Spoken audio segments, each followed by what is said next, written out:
কাদের কুদরত দারি বরকামাল, আন্তা রব্বি আন্তা হাসবি জুল জালাল, তুহি কাদের জলিলুল্লাহ জাহাদার, বহর হালে তুহি মেরা নেগাহদার। চলার মতো উত্তম ব্যবস্থা কে করেছেন? এই ব্যবস্থা জিনের জন্য নাই, ফেরেশতার জন্য নাই, দুনিয়ার কোনো প্রাণীর জন্য নাই, একমাত্র মানুষের জন্য।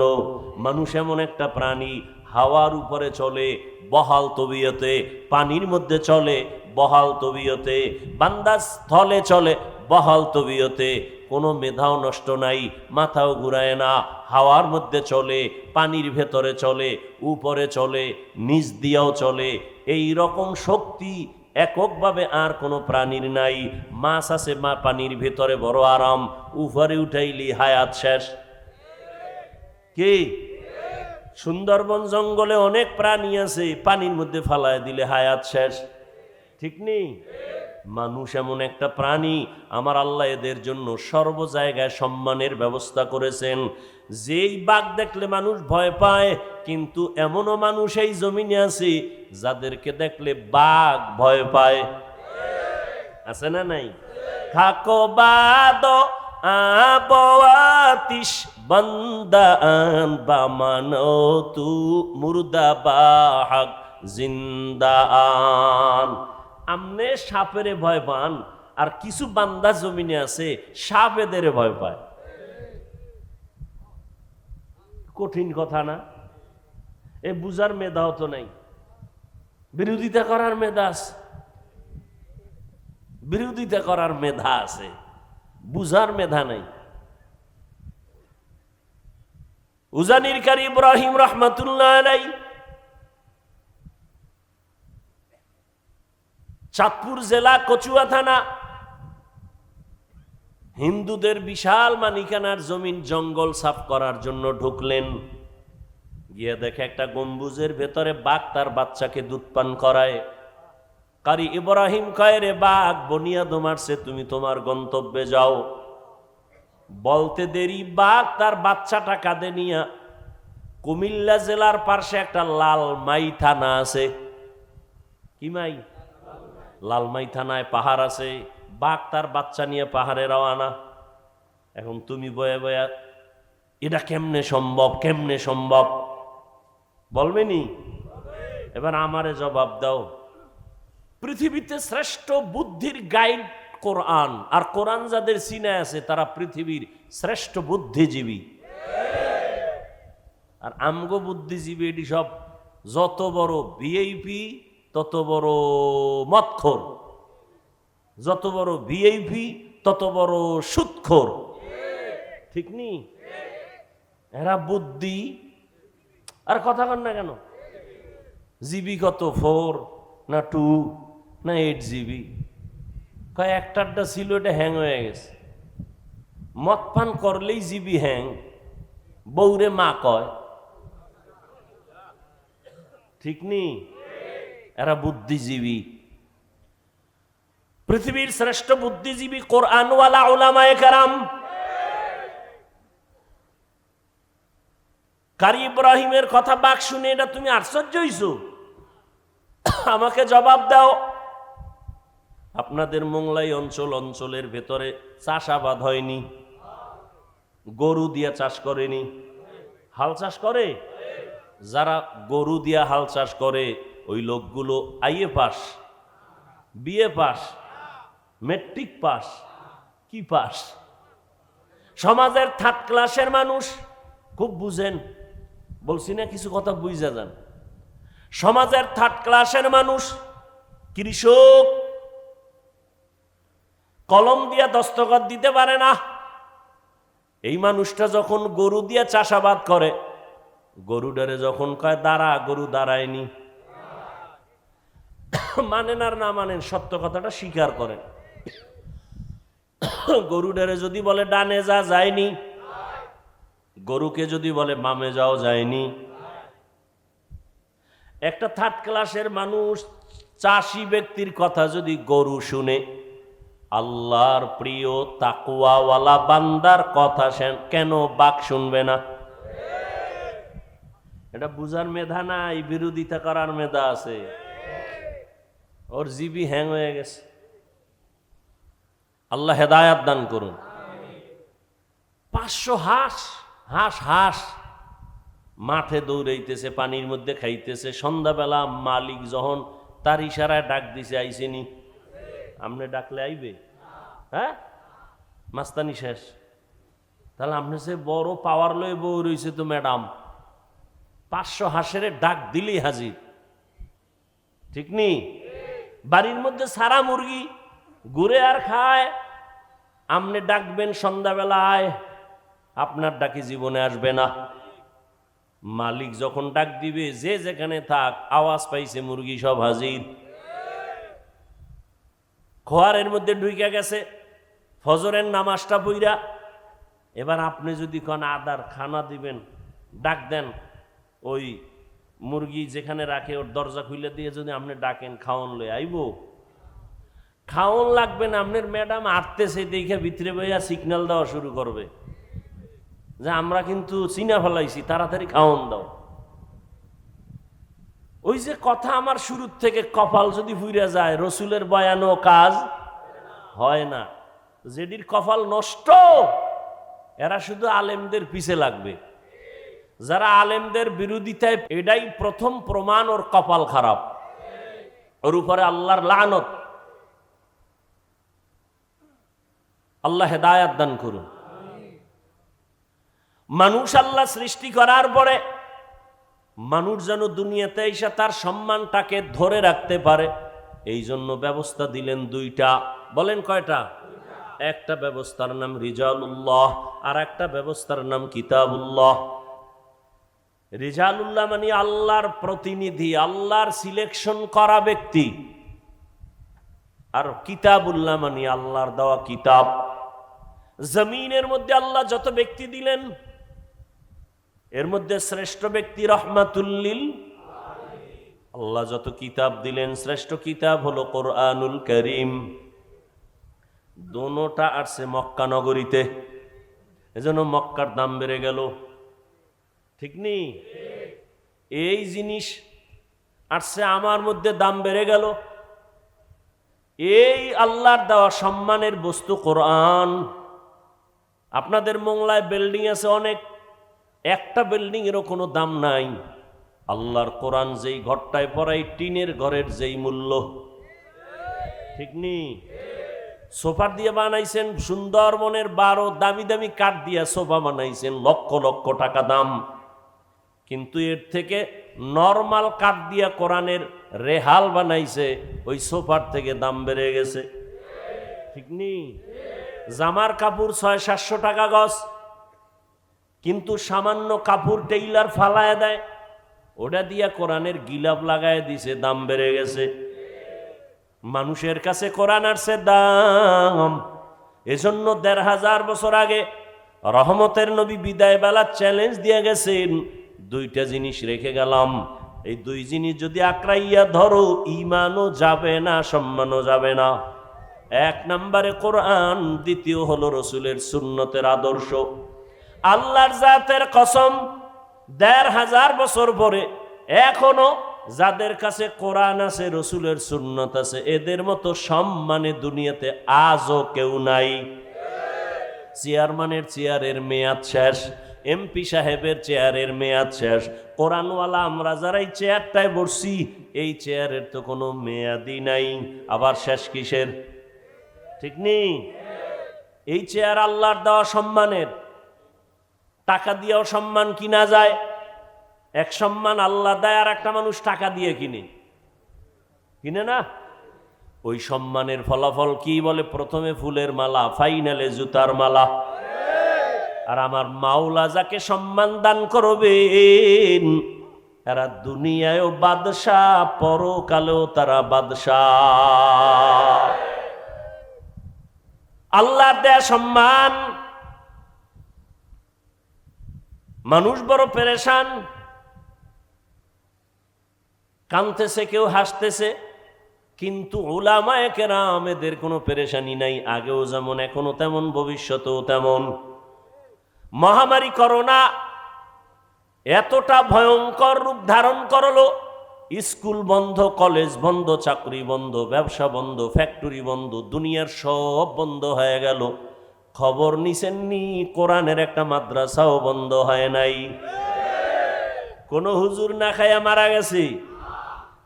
ওরে টাকাওয়ালা কুলাঙ্গার, বাবারে করোনায় যখন ধইরা ফেলছে, ছেলেরা কাছে যায় না, কুলাঙ্গার তো মাস্ক লাগাইছে, ট্রিপল মাস্ক, মরবে না, বাবার লাশটাও ধরে না করোনা। ওই সময় তাকাইয়া দেখছো আমার দেশের টুপিওয়ালা আলেম শত শত করোনার লাশ কাদের মধ্যে নিয়ে গোসল করাইলেন, কাফন পরাইলেন, জানাজা পড়াইলেন, কবরে দাফন করছেন। শত শত করোনার লাশ ওলামায়ে কেরাম টুপিওয়ালারা কবরে দাফন করছেন, একজন হুজুরেও করোনায় মরে নাই। মাস্ক তোমারে বাঁচায়, ওই সময় মাস্ক না পরলেই ভিডা। আর এখন গবেষণা আইসা ডাক্তার কয় মাস্ক পরলে তোমার বিপদ, কারণ যে অক্সিজেনটা বের হয় দূষিত, ওইটা মাস্কে আটকায় রাখছে, এটা আবার ভিতরে গেলে তুমি অসুস্থ হয়ে যাবা।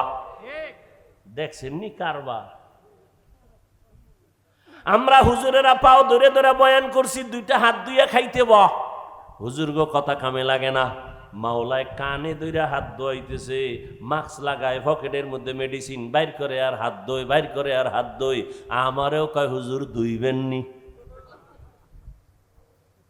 তুমি যদি দৈনিক 1000 বার হাত ধো কোনো সওয়াব নাই, আর আমরা একবার ধুইব সওয়াব, কারণ আমরা আগের থেকেই রসুলের মোহাব্বতে সুন্নত আমল করি। এরে আমার যুবক বাবারা, বৃদ্ধ বাবাজি, পর্দার আড়ালের মা বোনেরা, দুই জিনিস আল্লাহ দিলেন সম্মান ধরে রাখার জন্য। এই দুইটার শ্রেষ্ঠ কোরআন আর রহমতের নবী মক্কা নগরীতে আসছেন, এমন একটা জায়গা, মক্কা নগরীর মানুষ এত চরিত্রহীন লম্পট, জমিনে এদের মতো খারাপ মানুষ আর ছিল না। সেই জায়গায় আসছে কোরআন, সেই জায়গায় দিলেন আমার আল্লাহ রহমতের নবী। এই দুইটা জিনিস আসার পরে যখন মক্কার লম্পট চরিত্রহীনের এটারে ধরলো, এখন মক্কার মানুষ এতটাই দামি, আল্লাহ কয় জিব্রাইল লিস্টি দিয়া দিলাম, নাম আছে, রসুলকে গিয়া বল এই লিস্টির মধ্যে যারা আছে সবাই বিনা হিসাবে জান্নাতি।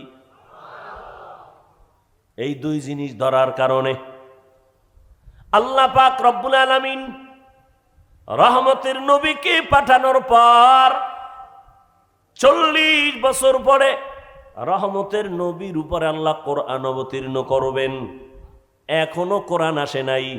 নবী দীর্ঘ 40 বছর পর্যন্ত কালেমার কথা বলেন না, নামাজের কথা বলেন না, রোজার কথা বলেন না, জিকিরের কোনো বয়ান নাই। নবী কি করে? সবার সাথে মিলে ঝুলে চলে।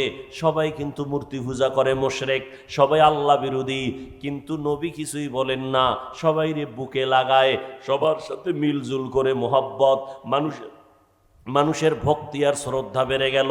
আব্দুল্লাহর ছেলেটা কেমন যেন সৎ, কেমন যেন মেজাজ ভালো, কারণ মুহাম্মদ এমন মায়ার নবী, আমার জীবনে কোনোদিন কাউকে একটা গালি দেন নাই। 63 বছর হায়াতে রহমতের নবী হাজারো গালি শুনছেন, গালির কোনো জবাবও দেন নাই। 63 বছর হায়াতে রহমতের নবী কোনোদিন একটা মিথ্যা কথা বলেন নাই। এমন কি দুটো চোখ মোবারক গরম করিয়া কারো দিকে নবী তাকান নাই। কেমন আদর্শের নবী আমার, চোখ গরম করে তাকান নাই। সেই নবীকে দেখলেই দুশ্মন আইসা বন্ধু হয়ে যায়, নবীরে দেখলেই মায়া লাগে। রহমতের নবী 40 বছর পরে আল্লাহ যখন কোরআন হাতে দিলেন, আল্লাহ জিব্রাইলকে দিয়ে যখন পাঠায় দিলেন, নবীর দাওয়াত শুরু হয়ে গেল। ইয়া আইয়ুহান নাস কুলু লা ইলাহা ইল্লাল্লাহু তুফলিহুন। ও মক্কার মানুষেরা, তোমরা এক আল্লাহর ইবাদত করো, কামিয়াব জান্নাত।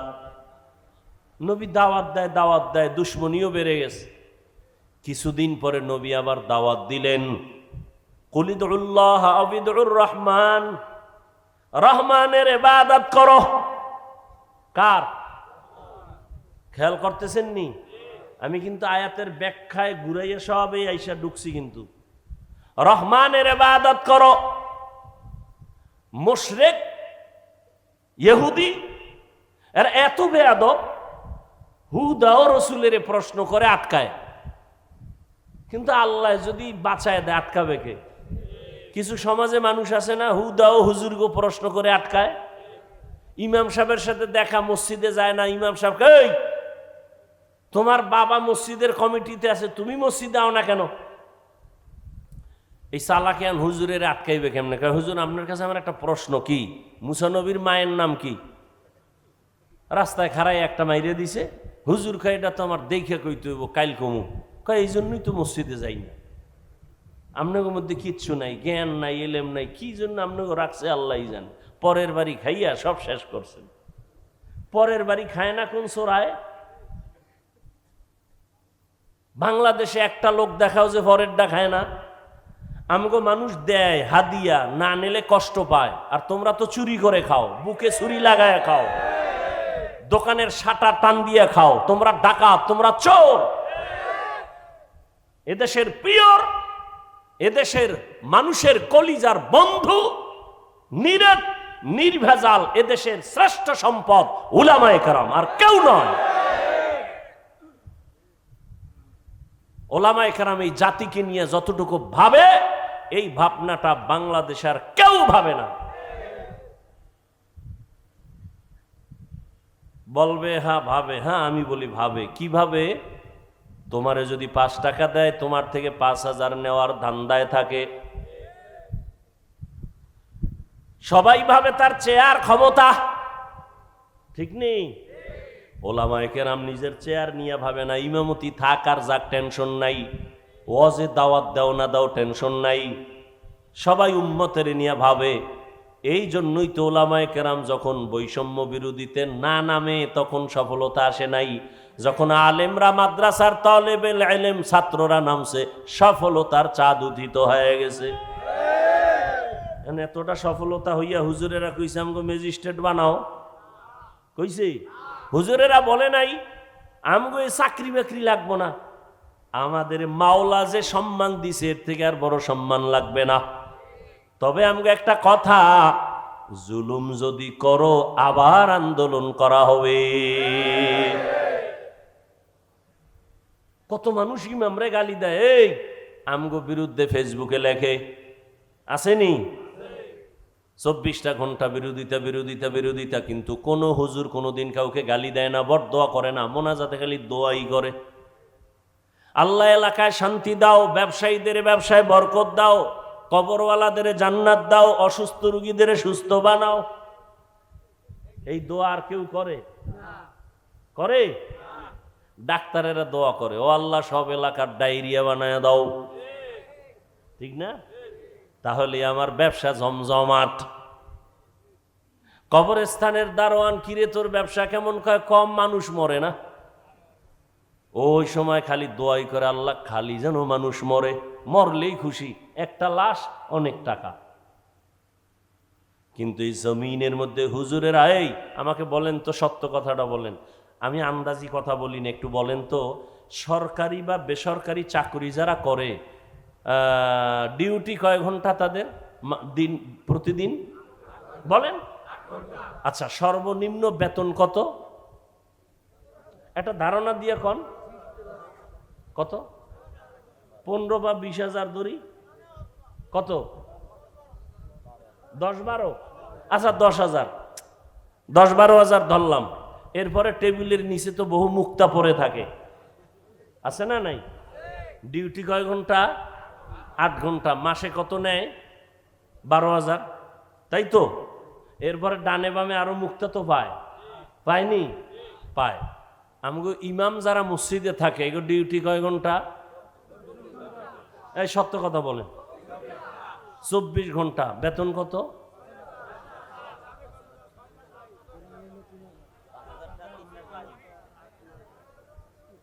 আপনারা মুখ খুললে কন আমার এই দেশটায় আর থাকতে মোছেন যে এর থেকে জুলুম আর কি হইতে পারে এই জমিনে। 8 ঘন্টা ডিউটি করে 10-12 হাজার টাকা নেয়, এরপরে টেবিলের তলে কত মুক্তা, সুইচ ব্যাংক লাগে এগো মুক্তা রাখতে, আর রিমান্ডের মতো রাখি ইমামরে রিমান্ডে। জহুরের নামাজে নাই, রিক্সাওয়ালা কয় হুজুর গেছিলেন কই?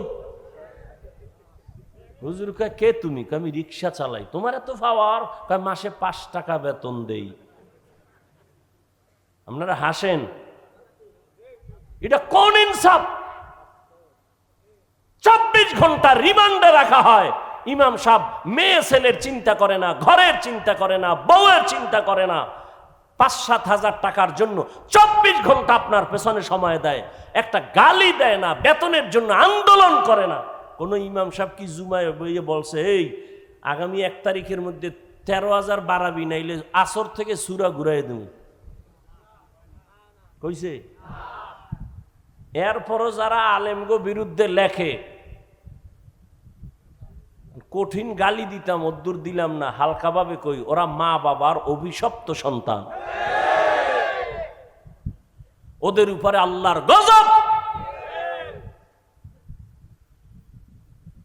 যারা উলামায়ে কেরামের বিরুদ্ধে লেখে, আল্লাহ ওদের উপরে যে বেজার, এটাই তার প্রথম প্রমাণ। ওর মরণ হবে অকাল মরণ। এই যত ঝামেলা বাংলাদেশে দেখো, শুধু আলেমদের সাথে বেয়াদবি করার কারণে।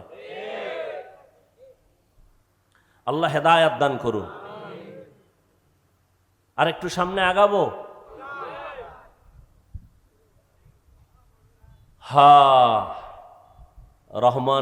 রহমতের নবী দাওয়াত শুরু করলেন। এতদিন বলে আল্লাহর ইবাদত করো, আজকে থেকে বলে রহমানের। মুশরিকরা কয় আব্দুল্লাহর ছেলে মুহাম্মদ, এই তুমি এক আল্লাহর ইবাদতের কথা কইছো না? কথা আল্লাহ কি 2 জন? কয় না তো। তাহলে সেদিন বললা এক আল্লাহর ইবাদত করব, এখন আবার রহমানের ইবাদতের কথা বলো। মানির রহমান, রহমান আবার কে? নবীকে জবাব দিচ্ছি, দাঁড়াও। আল্লাহ পাক রহমান কে তার পরিচয় নিয়ে সূরা রহমান নাজিল করলেন। ও নবী আপনি জানায়া দেন আমি রহমান কে। আর রহমান আল্লামাল কুরআন। এবার খেয়াল করেন, এই কিন্তু আমি ঢুকতেছি। রহমান হলেন তিনি, মানুষ সৃষ্টি করলেন, যিনি কোরআন শিক্ষা দিলেন যিনি। আর রহমান খালাকাল ইনসান, রহমান হলেন যিনি কোরআন শিক্ষা দিয়া মানুষ সৃষ্টি করলেন যিনি, তিনি রহমান। আলোচনা শেষ। এবার মূল কথাটা বুঝবেন, এর উপরে আমি কিছু জবাব দিয়ে বের হয়ে যাব। না বুঝলে কিছুই বুঝবেন না। খেয়াল করেন, রহমানকে কোরআন শিক্ষা দিছেন, মানুষ সৃষ্টি করছেন, ঠিক না? কথাটা কিন্তু টোটালটাই বাস্তবের উল্টা।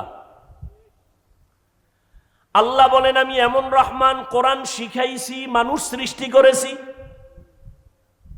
আসলে তো ব্যাপারটা এমন না, বরং আল্লাহ আগে আমাদের সৃষ্টি করছেন, তারপরে আমরা শিখাইছি, কোরআন শিখছি। আমরা আগে সৃষ্টি হয়েছি, মায়ের গর্ভ থেকে আসছি, বড় হইয়া কোরআন শিখছি। তাহলে আমগো জন্ম আগে, সৃষ্টি আগে, তারপরে শিক্ষা। আল্লাহ কয় না না না, আমি আগে কোরআন শিখাইছি, তারপরে মানুষ সৃষ্টি করেছি। বুঝছেন কথাটা? প্রশ্ন, আল্লাহ আপনি উল্টা বললেন কেন? এই জবাবটা খেয়াল করেন, আল্লাহ উল্টা বললেন কেন? এর জবাব মুফাসসিরিনে কেরাম বলেন, আল্লাহ যে বলছেন আমি আগে কোরআন শিখাইছি, তারপরে মানুষ বানাইছি, এটার জবাব আল্লাহর আদালতে সব মানুষের মূল্য নাই। বলে কোন মানুষের মূল্য? জমিনে একদল মানুষ আছে বংশগত মানুষ, আর একদল মানুষ আছে জন্মগত মানুষ, আর একদল মানুষ হলো গুণগত মানুষ, গুণের মানুষ। বংশগত মানুষ মানি আমাদের বংশগত বাবা আদম, তার বংশে যারা আছে সবাই বংশগত মানুষ। বংশগত মানুষ জান্নাত পাবে না। জন্মগত মানুষ, আমার আব্বার ঔরসে আমার জন্ম, আমার বাবা আমার জন্মগত বাবা, আমি তার জন্মসূত্রে সন্তান। জন্মগত মানুষ হইয়াও জান্নাত পাবে না। একমাত্র জান্নাত পাবে বিনা হিসাবে গুণের মানুষ। কি মানুষ? বংশগত মানুষ হইলে তো হিন্দুরাও জান্নাত পাবে, আদমের বংশের। কি আসলে কি পাবে? এজন্য মুফাসসিরিনে কেরাম বলেন, বংশগত মানুষের পরিচয় জান্নাত পাওয়া যাবে না, জন্মগত পরিচয়ে জান্নাত পাওয়া যাবে না। মনে থাকলে বলেন, কোন পরিচয়ে মানুষ জান্নাত পাবে? গুণগত পরিচয়ে মানুষ জান্নাত পাবে। এবার বুঝার চেষ্টা করেন, গুণের মানুষ কাকে বলে? বলবো? মাইকি যে আমি কথা বলতেছি, ভালো করে উসুল মনে রাখবেন, মূলনীতি। যে কোনো জিনিস কেউ বানানেওয়ালা বানায়, ভালো করে মনে রাখবেন, যেই বস্তুটা বানানেওয়ালা বানায় এমনিই না, কোনো কাজের জন্য। এই উসুলটা মনে রাখবেন, মূলনীতি। যেই জিনিসটা যেই কাজের জন্য বানায় বানানেওয়ালা, ওই কাজটা হলো ওই জিনিসের গুণ। যেই জিনিসটা যেই কাজের জন্য বানানেওয়ালা বানায়, ওই কাজ হলো ওই জিনিসের। মাইকওয়ালা মাইক যখন বানাইছে, কোন কাজের জন্য? আওয়াজ না দেওয়ার জন্য না আওয়াজ দেওয়ার জন্য? তাহলে মাইকের গুণ কি? আওয়াজ দেওয়া। বাতিওয়ালা যখন বাতি বানাইছে, বানানেওয়ালা আলো দেওয়ার জন্য বানাইছে নাকি অন্ধকার? আলো দেওয়ার কাজে বাতি বানাইছে, বলেন বাতির গুণ কি? পাখাওয়ালা যখন পাখা বানাইছে কি জন্য? বলে ঠান্ডা বাতাস দিয়ে গরম দূর করবে, তাহলে পাখার গুণ বাতাস দেওয়া। ঘড়িওয়ালা যখন ঘড়ি বানাইছে, বাদশাহ হারুন রশিদের যুগে ঘড়ি আসছে, এর আগে ঘড়ি ছিল না। এই ঘড়ি যখন বানাইছে ঠিক মতো টাইম দিবে, এই জন্য ঘড়ি বানাইলো। তাহলে ঘড়ির গুণ হলো টাইম দেওয়া, মাইকের গুণ আওয়াজ দেওয়া, বাতির গুণ হলো আলো দেওয়া, পাখার গুণ বাতাস দেওয়া। মাইক যদি আওয়াজ না দেয়, সবাই বলবে এটাকে ভেঙ্গে ফেল, এটা গুণের মাইক না। বাতি যদি আলো না দেয়, বলে এটাকে ভেঙ্গে ফেল, এটা গুণের বাতি না। পাখা যদি বাতাস না দেয়, বলে ভেঙ্গে ফেলো, এটা গুণের পাখা না। মাইকের গুণ আওয়াজ দেওয়া, বাতির গুণ আলো দেওয়া, পাখার গুণ বাতাস দেওয়া। ভালো করে বুঝেন। এবার আমার আল্লাহ মানুষ বানাইছেন, কি বানাইছেন? বলেন মানুষ কেন বানাইছেন? বিড়ি টানার জন্য? আলেমের গালি দেওয়ার জন্য? কেন বানাইছেন? মামা খালাকতুল জিন্না ওয়াল ইনসা ইল্লা লিয়াবুদুন।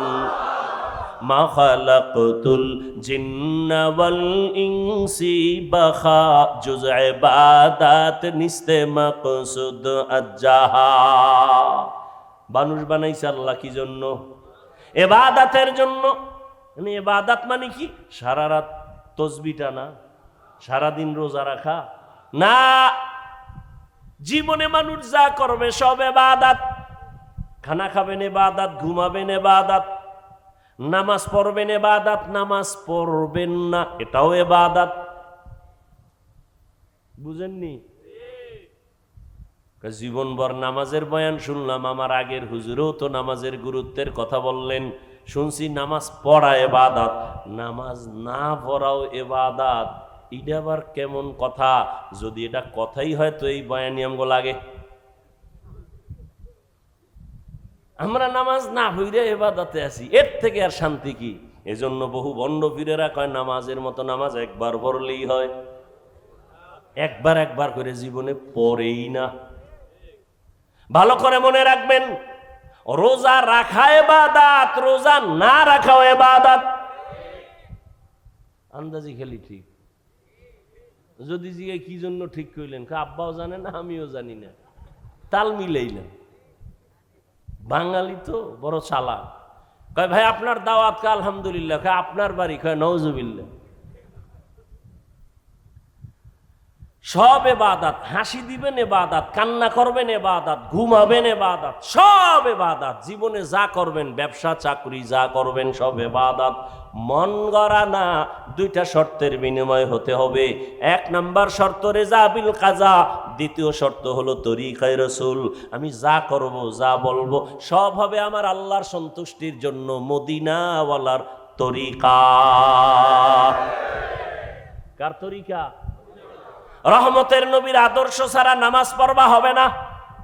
নবীর তরিকা বাদ দিয়ে যাকাত দেবা হবে না, নবীর তরিকা বাদ দিয়ে বিয়া শাদী করবা হবে না, নবীর তরিকা ঠিক রেখা ব্যবসা করবা সওয়াব, নবীর তরিকা ঠিক রেখে ঘুম যাবা সওয়াব, নবীর তরিকা ঠিক রেখে বাথরুমে যাও ইবাদত, নবীর তরিকা মাইনা নামাজ পড়ো ইবাদত। আবার নবীর তরিকা মাইনা সূর্য যখন ডুবে তখন নামাজ না পড়া ইবাদত। নবীর তরিকা রমজানে রোজা রাখবা ইবাদত, নবীর তরিকা মাইনা ঈদের দিন রোজা না রাখা ইবাদত। একজনে 30 দিন রোজা রেখে আবেগ বাইরে গেছে, কয় যে ঈদের দিনও রাহি হবে? রসুলের আদর্শ ছাড়া কোনো আমল আল্লাহর কাছে গ্রহণযোগ্য হবে? তো যাও সুন্নতে আহমদ কো যা বা মোহাম্মদ কৈবুয়াদ নিসবতরা কারে শয়তা মিকুনি নামতলি গরওয়ালি ইলাস্তো লানাত বরওয়ালি। তাহলে মানুষের গুণ কি? গেছে 5 মিনিটে শেষ। মানুষের গুণ কি? এখন ইবাদত যে করবেন মন গড়া কার তরিকা বলেন? এখন রসুলের তরিকা আছে কোরআন হাদিসে, আপনি তো কোরআনও পড়তে পারেন না, আরবি হাদিসও পড়তে পারেন না। এখন আপনার উচিত কি? কোরআন হাদিস পড়নেওয়ালা পড়ানেওয়ালা ওলামায়ে কেরামের কাছে যাও, ওলামায়ে কেরামের কাছে যাইয়া কোরআন শিখা ইবাদতের নিয়ম যাই না ইবাদত করো, তোই তুমি গুণের মানুষ। আর গুণের মানুষ যদি হয়ে যাও বিনা হিসাবে আল্লাহ জান্নাত দিয়ে দিবেন। তাহলে ফলাফল কি বাই রইল? মানুষের গুণ ইবাদত, ইবাদত বুঝতে হলে জানতে হলে লাগবে কোরআন, কোরআন পারি না বুঝার জন্য লাগবে ওলামায়ে কেরাম। অতএব ওলামায়ে কেরামের মাধ্যমে কোরআন শিখিয়া ইবাদত করো, তুমি গুণের মানুষ, গুণের মানুষ বিনা হিসাবে জান্নাতি। আল্লাহ এই দিকে নজর করে বলেন, আমি আগে মানুষ বানাই নাই, আগে কোরআন শিখাইছি তারপরে মানুষ বানাইছি। অর্থাৎ যারা কোরআন হাদিস শিখিয়া ইবাদত করবে তারা গুণের মানুষ, তারাই তো জান্নাতে যাবে। অতএব গুণের মানুষ হওয়ার জন্য আগে লাগবে কোরআন, কোরআন বুঝতে হলে লাগবে আলেম, ঠিক নেই? তাহলে এক কথা, গুণের মানুষ জান্নাত পাবে, গুণের মানুষ হওয়ার জন্য লাগবে ইবাদত, ইবাদত জানার জন্য লাগবে ওলামায়ে কেরাম, ওলামায়ে কেরাম তৈরি হওয়ার ফ্যাক্টরি মাদ্রাসা। এক কথায় মাদ্রাসা কি? কয় গুণের মানুষ তৈরি হওয়ার ফ্যাক্টরি। মাদ্রাসায় গুণের মানুষ বানায়। মাদ্রাসার কোনো ছাত্র বিড়ি টানে, গাঞ্জা খায়, মদ পান করে, বরং সবাইরে দেখলে আগে সালাম দেয়, মুরব্বি দেখলে সালাম দেয়, জুতে সোজা করে দেয়। কথা ঠিক নেই? এরে আল্লাহর বান্দা, এখন মাদ্রাসাই যে হবে তা না, মাদ্রাসা ছাড়াও এক কথায় ইবাদত শিখতে হবে উলামায়ে কেরামের সংস্পর্শে থাইকা। এখন তুমি স্কুলে পড়ো, কলেজে পড়ো, চাকরি করো, ব্যবসা করো, আলেমের সাথে সম্পর্ক রাইখা যদি তুমি গুণ অর্জন করো ইবাদতের, তুমিও গুণের মানুষ। ডাক্তার হইয়াও তুমি গুণের মানুষ, স্কুলে পড়িয়াও তুমি গুণের মানুষ, গুণের মানুষ হইলে জান্নাতি। ও আমার যুবক বাবারা, স্কুলে পড়ে, কলেজে পড়ে, জেনারেল লাইনের বহু আল্লাহর বান্দা গুণের মানুষ নাই, 5 ওয়াক্ত নামাজি নাই। ঢাকা কলেজে গিয়া দেখো, ঢাকা কলেজের ছেলে মাথায় পাগড়ি, টুপি, বড় দাড়ি, বড় জামা, মনে হয় মসজিদের কোনো খতিব, অথচ আরবিও পড়তে পারে না। কি ব্যাপার, এমন কেন? বলে উলামায়ে কেরামের নেক নজর। ও আমার যুবক বাবারা, আমি যে এতক্ষণ কষ্ট করে করে কথা বলতেছি, একবারও বলি নাই হুজুর হয়ে যাও, একবারও বলি নাই আমি 5 কল্লিওয়ালা, তুমিও 5 কল্লি লাগাও, আমি কওমি মাদ্রাসার সন্তান, একবারও বলি নাই তুমি কওমি মাদ্রাসায় যাও, আমি তাবলিগের লাইনের সন্তান, পীর সাহেবদের মুরিদ, একবারও বলি নাই তুমি তাবলিগে যাও, পীরের কাছে যাও, না হয় জান্নাত পাইবা না। আমি এটাও বলি নাই। বাবা কি বলতে চাইবার শেষ কথা শোনার চেষ্টা করো। ও যুবক বাবারা, স্কুলে পড়ো, কলেজে পড়ো, চাকরি করো, ব্যবসা করো, কোনো বাধা নাই। আমি তোমাকে একবারও বলবো না হুজুর হও, কারণ হুজুর হইও না আমি বলবো, তোমার হুজুর হওয়ার দরকার নাই। আমার দেশে এই পরিমাণ হুজুর, হুজুরের আর অভাব নাই। আমার দেশে অভাব, আদর্শ ডাক্তার নাই, আদর্শবান ইঞ্জিনিয়ার নাই, আদর্শবান এমপি নাই, আদর্শবান চেয়ারম্যান নাই, আদর্শবান এসপি নাই, আদর্শবান আদর্শবান ডিসি নাই, আদর্শবান কলামিস্ট নাই, আদর্শবান সাংবাদিক নাই। তুমি স্কুল কলেজে লেখাপড়া কইরা আদর্শবান ডাক্তার হও, আদর্শবান ইঞ্জিনিয়ার হও, আদর্শবান ডিসিএসপি হও, আদর্শবান মানুষ হও, তবে দাবি আমার একটা, বেয়াদব হইও না। খবরদার বলবা হাফিজ ভাই বেয়াদব হব না, তার ব্যাখ্যা কি? 3 জায়গায় বেয়াদবি, জীবন গেল করবা না, কল্লা যদি কেউ কেটেও ফেলে 3টা জায়গায় বেয়াদবি করবা না, তো জীবন শেষ। কয় জায়গা? 1 নম্বরে মা বাবার সাথে বেয়াদবি করবা না, 2 শিক্ষকের সাথে বেয়াদবি করবা না, 3 ওলামায়ে কেরাম মুরব্বীদের সাথে বেয়াদবি করবা না। কারণ মা বাবার বরদোয়া যদি লেগে যায় জীবন শেষ। মরবি না, জ্বলতে জ্বলতে বিছানায় শেষ হয়ে যাবে। দুষ্টরা তাড়াতাড়ি মরবে না তো, ফেরাউন মরছে না অনেক দেরি, মইরাও শান্তি নেই, এখন উপরে ভিতরে যায় নাই। দুষ্ট মরবে পরে, ও জ্বালাইছে সবটিরে, এবার নিজে জ্বলবে। ভালো করে মনে রাখো যুবক বাবারা, শিক্ষকের বরদোয়া যদি লেগে যায় কপাল পড়ে যাবে। আলেম ওলামার কষ্ট বরদোয়া যদি লেগে যায় তোমার জীবন নষ্ট। তবে এই কথাও মনে রাখো, কোনো মা বাবা জীবনে সন্তানের জন্য বরদোয়া করে না, কোনো শিক্ষক ছাত্রের জন্য বরদোয়া করে না, কোনো আলেম উম্মতের জন্য বরদোয়া করে না। তবে তোমার আচরণে মাঝে মাঝে কষ্ট আসে।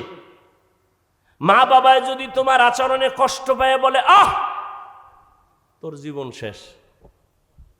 শিক্ষক যদি তোর আচরণে কষ্ট পায়, একটা নিঃশ্বাস ছাড়ে, তোর কপাল শেষ। আলেম ওলামা যদি কষ্ট পায়, একটা নিঃশ্বাস ফেলে, তোমার কপাল শেষ।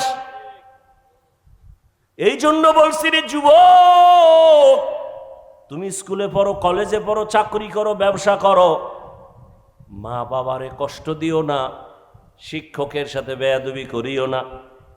রাস্তায় চলি তো 12 মাস কুত্তার মতো দৌড়াই, মুসলমানের পায়ে ধরে ধরে বুঝাই।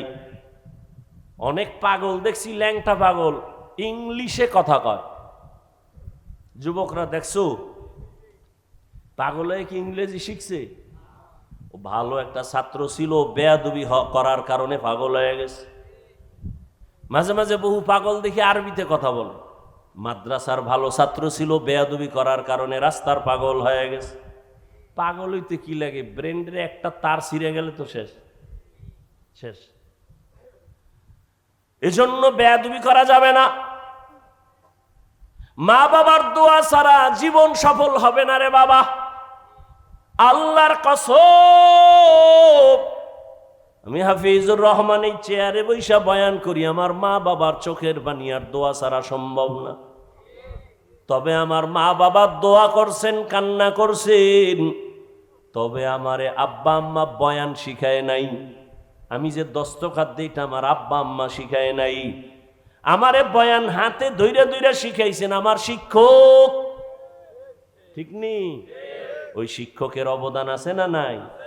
লিকুল্লি শাইইন জিনাতুন ফিল ওয়ারা ওয়া জিনাতুল মারই তামামুল আদাবি আজ খোদা খা হি মে তৌফিক আদব বেআদব মাহরুম গশত আজ ফজলে রা।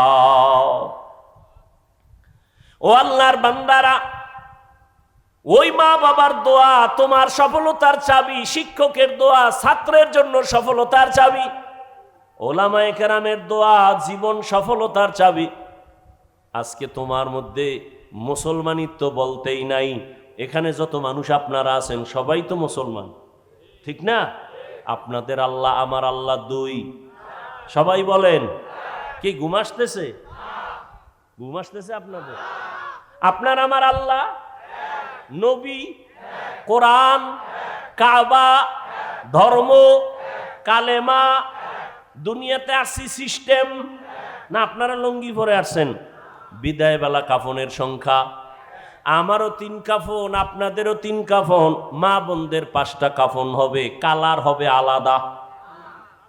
কি হুজুর গো, কালার আলাদা? কে হুজুর না, কে শিক্ষিত কে অশিক্ষিত, কে ধনী কে গরিব, সবার বেলায় কাফনের কালার কি কি কালার? কালার লইয়াও কিলাকিলি করে জাতি। কালো কেন, সাদা না কেন, সবুজ না কেন, কালার লইয়াও কিলাকিলি। সবার কাফনের কালার এক, কবরের সাইজ, এই কবরের সাইজ, এই এলাকার কবর 1 বিঘাত বড় হবে। কবরে রাখার পরে প্রশ্ন কয়টা? সবার বেলায় রবের পরিচয় দাও, ধর্মের পরিচয় দাও, রাহমাতুল আলামিনের পরিচয় দাও।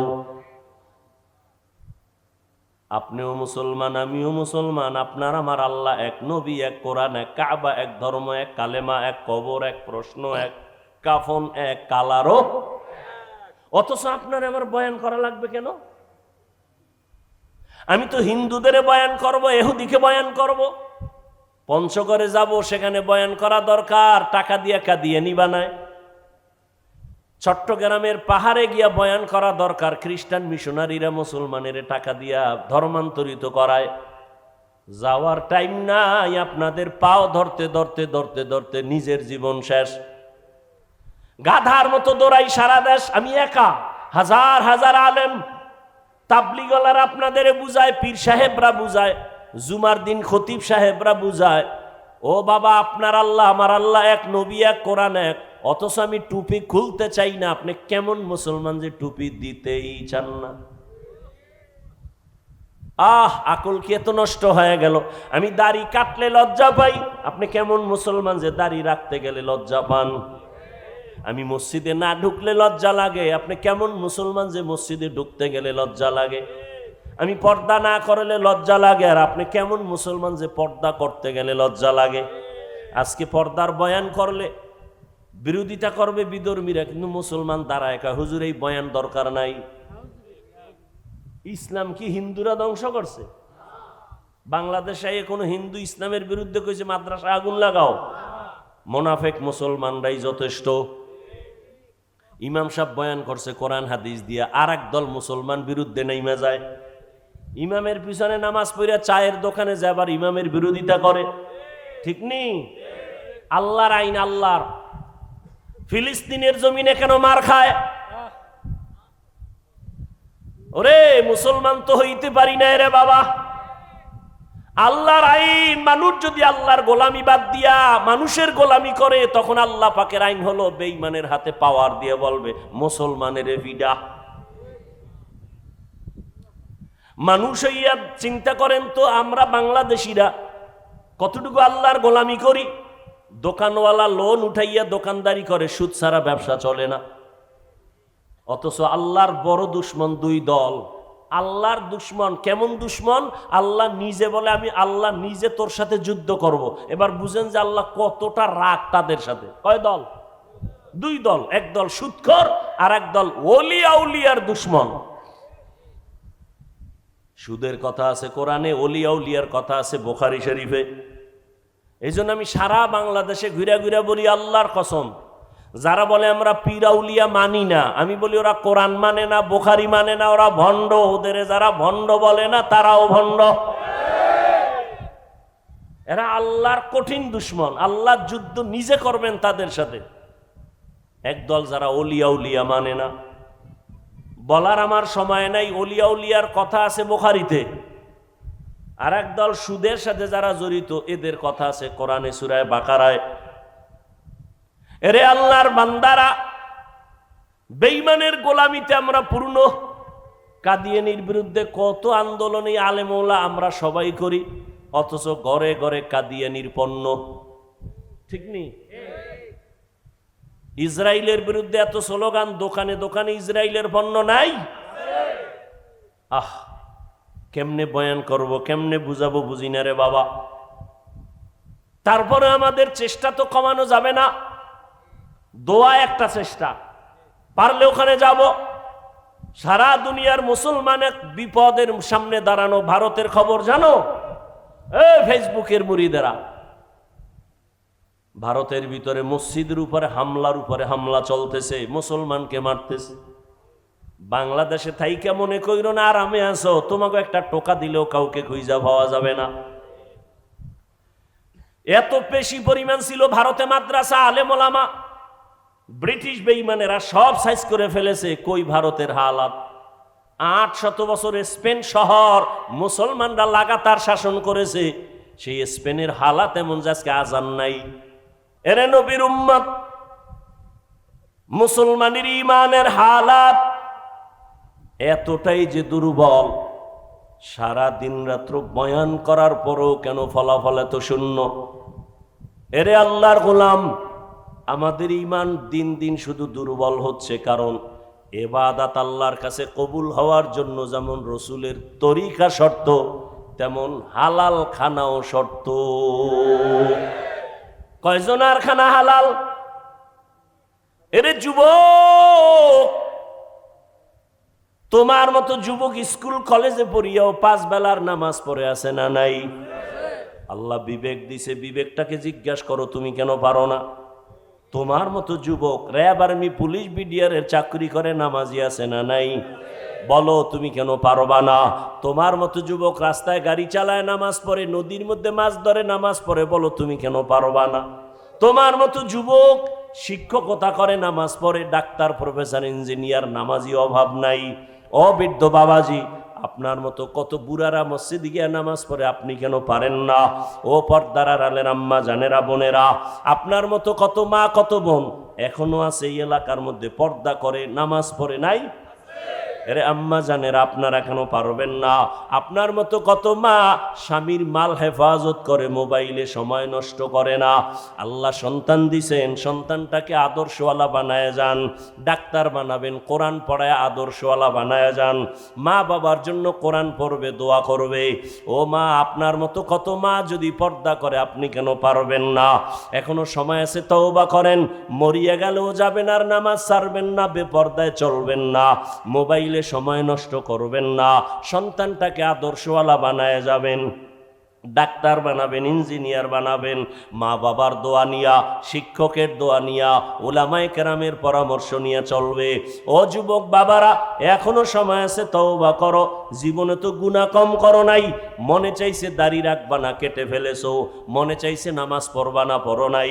মনে চাইছে মোবাইলে সময় নষ্ট করবা, কম করো নাই। এখন থেকে তওবা করো। জানি না কার কপাল ভালো, কারটা খারাপ।